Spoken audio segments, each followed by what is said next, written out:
anti wanaagsan daawadayaal ku soo dhawaada raadka dhacdooyinka barnaamijka waxaan ku eegi doonaa Iiraan ayaa ku dhawaaqday in dhammaan dhinacyada ay isku raaceen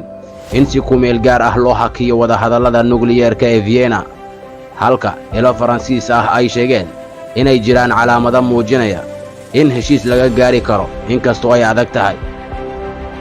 sidoo kale barnaamijka waxaan ku eegi doonaa safiirka Iiraan ee Ciraaq Iraaj Masjidi ayaa xaqiijiyay in wareegii shanaad ee wada xaajoodka Iiraan iyo Sacuudiga uu dhawaan ka dhici doono magaalada Baghdad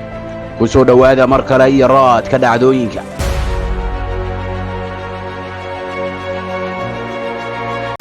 wakaaladda wararka Iiraan ayaa sheegtay in wada xaajoodkii nukliyeerka ee Vienna la hakiyay dhowr maalmood wakaaladdu waxay intaa ku dartay in go'aanka lagu laalay wada hadallada uu ahaa mid salka ku haya heshiis dhexmaray dhammaan dhinacyada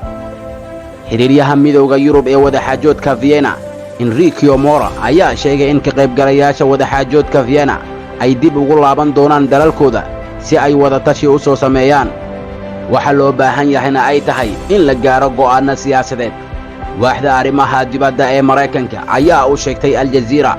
waxaan ku soo dhawaanaynaa heerkii ugu dambeeyay ee wada xaajoodka Vienna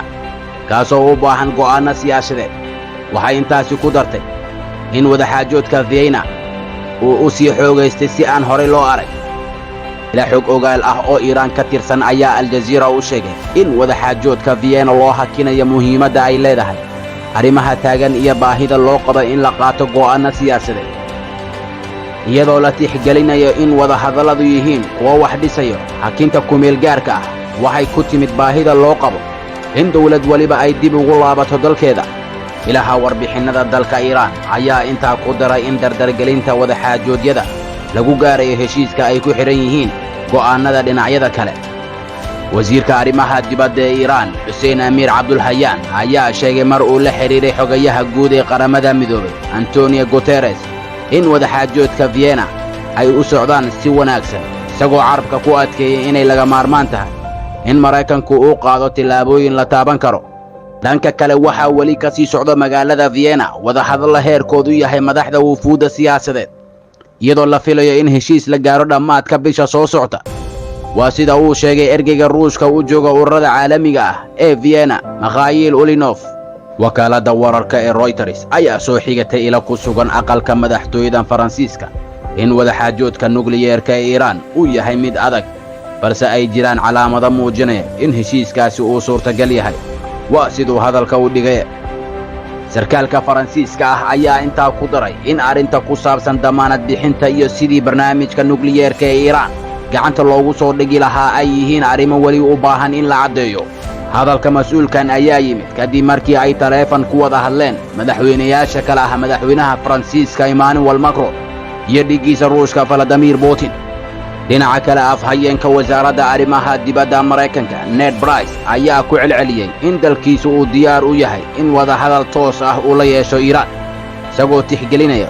in wada xaajoodka tooska ah uu gacan ka geysan karo in laga fogaado isfaham la'aan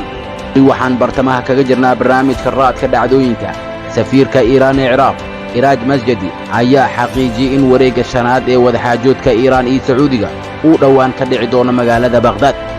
waxa uu intaa ku daray in isfaham wanaagsan laga gaari karo inta lagu guda jiro wareegga xiga